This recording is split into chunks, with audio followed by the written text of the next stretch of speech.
আসসালামু আলাইকুম। বন্যার ভয়ে মানুষ বাদ দেয় না। যেমন এরশাদ সাহেব ঢাকা শহরকে বাঁচাইবার জন্য ঢাকা শহরের চারিদিকে বাঁধ দিছিল, কিন্তু ওই মিরপুর সাইডের বাঁধটা না ভাঙ্গা গেছিল। কারণ বন্যার প্লাবন তো একটা শক্তি, ওই শক্তিকে রুখা যায়?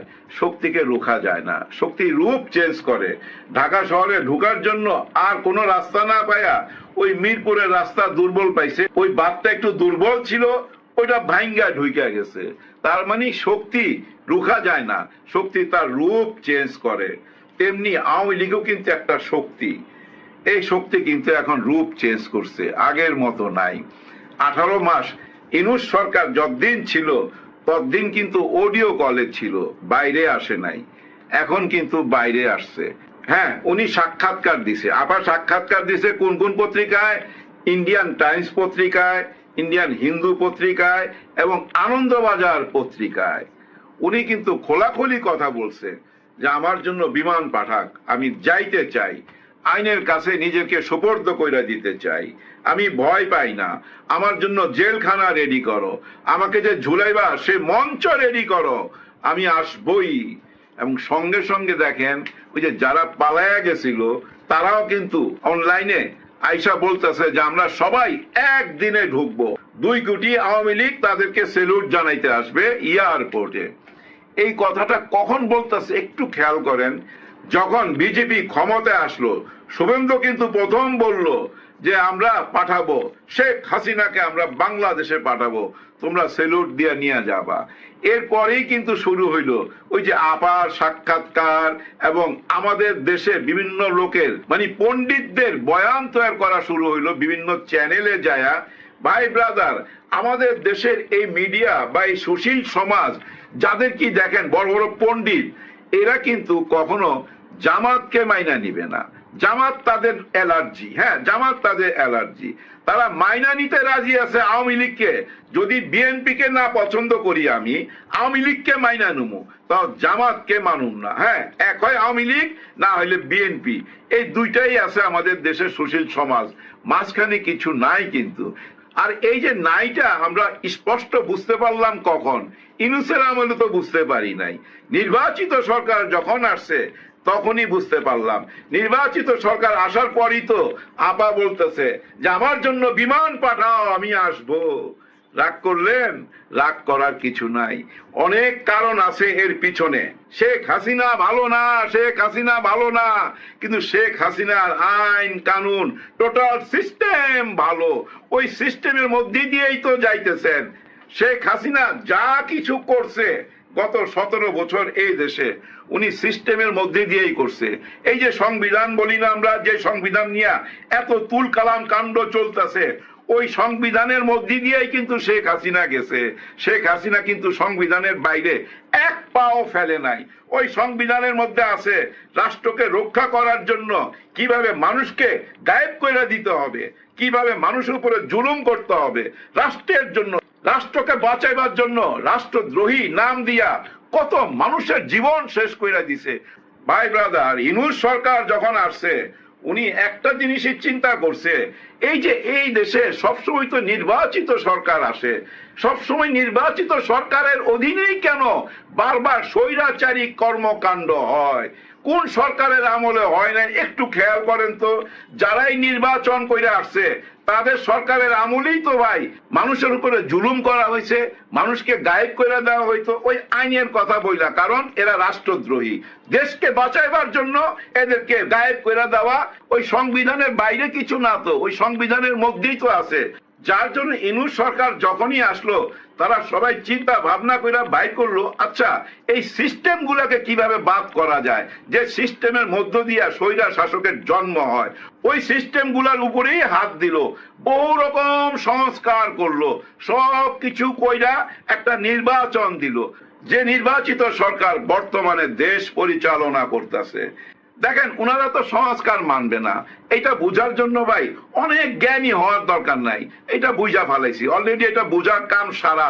এই যে পাটোয়ারির ঘটনায় বুঝা যায় ভাই, ঝিনাইদহের মধ্যে যে ঘটনাটা ঘটছে, ওই ঘটনাটার এখন যেভাবে বয়ান তৈরি করা হচ্ছে, কেউ কেউ এসা বলতেছে ওরা নিজেরা নিজেরা মারামারি কইরা এটা সরকারের উপরে দোষ চাপাইতে চাইছিল। এই যে রাশেদ খান আছে না, রাশেদ খান মেনন, না মেনন তো তার সঙ্গে নাই, রাশেদ খানই, সে বলতেছে এই সরকারের উপরে দোষ চাপাইবার জন্য শিবির জামাত নিজেরাই এই ঘটনা ঘটাইছে। এই জন্যই বললাম এই দেশের রাজনীতি কি হইতে যাচ্ছে, এই দেশ কোন পথে যাচ্ছে এটা তো বোঝা যায়।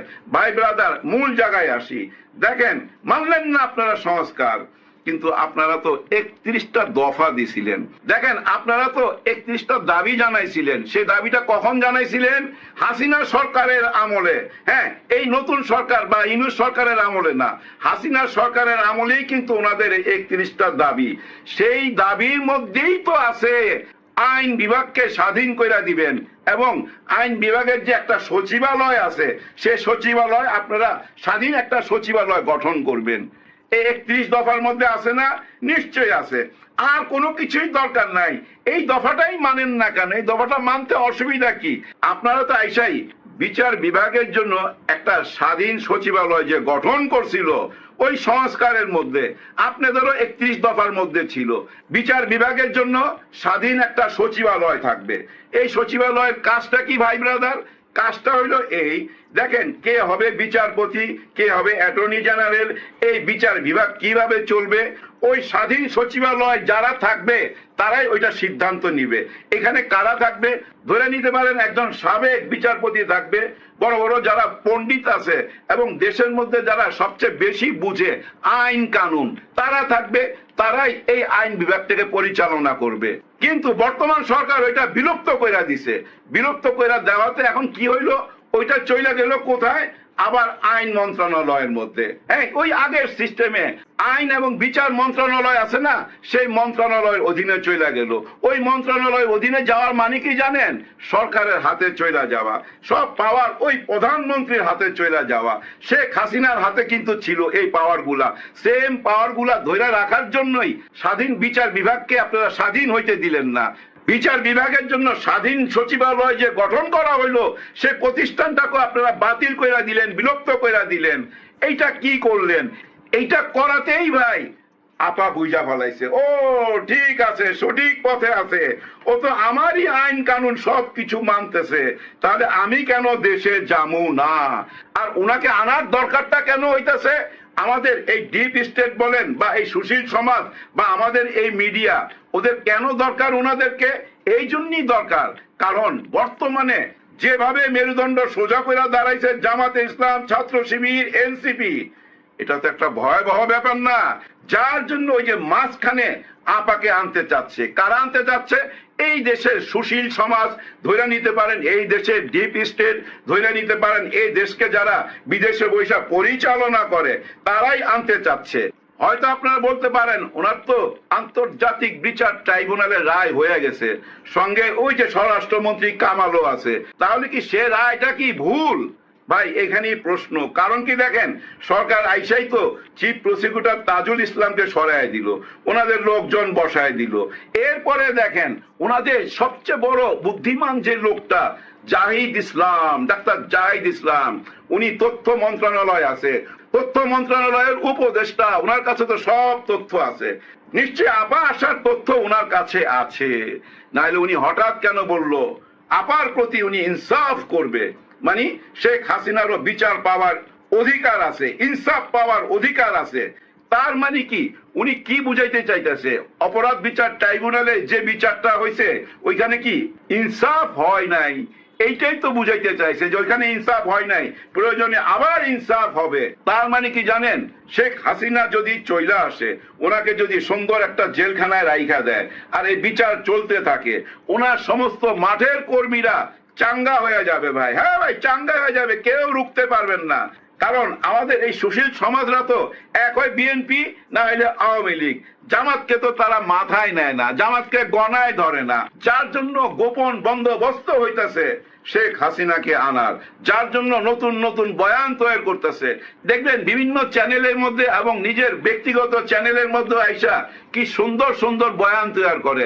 আপনারা খুব খেয়াল করলে দেখবেন গোলাম মাওলা রনি এমন চিবায়া চিবায়া মিষ্টি কইরা কথা বলে। কারণ কি জানেন, ওনার তো রাস্তা একটাই খোলা আছে। হ্যাঁ, আওয়ামী লীগ আর কোন দল ওনাকে নেয় নাই। আগে আওয়ামী লীগে ছিল, মাঝখানে বিএনপি, আরো কোন দলে জানি গেছে, আবার ঘুরা ফিরা এই 5ই আগস্টের পর বহু চেষ্টা কইরাও কিন্তু উনি কোন দলে যাইতে পারে নাই।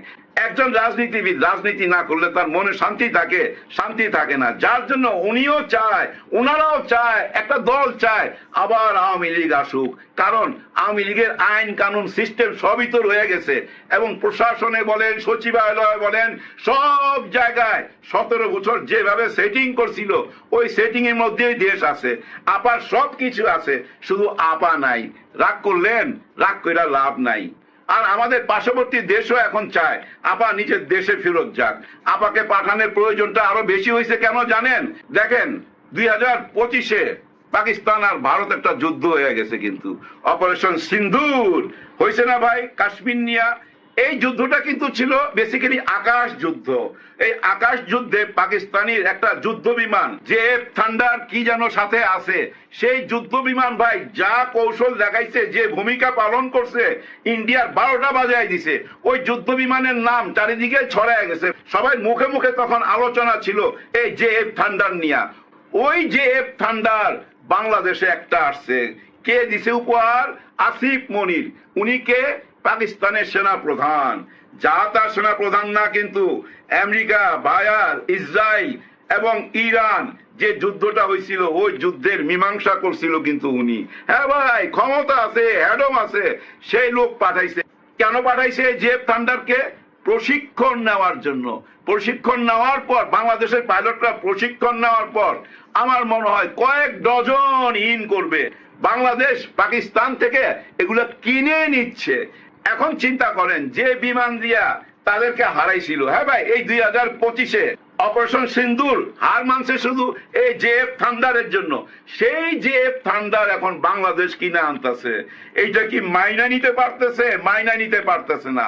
তার মানে কি জানেন, যাদের উপরে ওনারা ভরসা করছিল সেই ভরসাটা ভাঙ্গা যাইতেছে। আরো কেন ভাঙতেছে? বাংলাদেশ এবং পাকিস্তানের একটা গোয়েন্দা চুক্তি হয়েছে। এই গোয়েন্দা চুক্তির পিছনে কারণটা কি? একটা জঙ্গি গোষ্ঠী আছে, তেহরিকে তালেবান পাকিস্তান নামে, এরকম একটা জঙ্গি গোষ্ঠী আছে যাদের পদচারণ এখন ভারত, বাংলাদেশ, পাকিস্তান এরকম শোনা যাচ্ছে।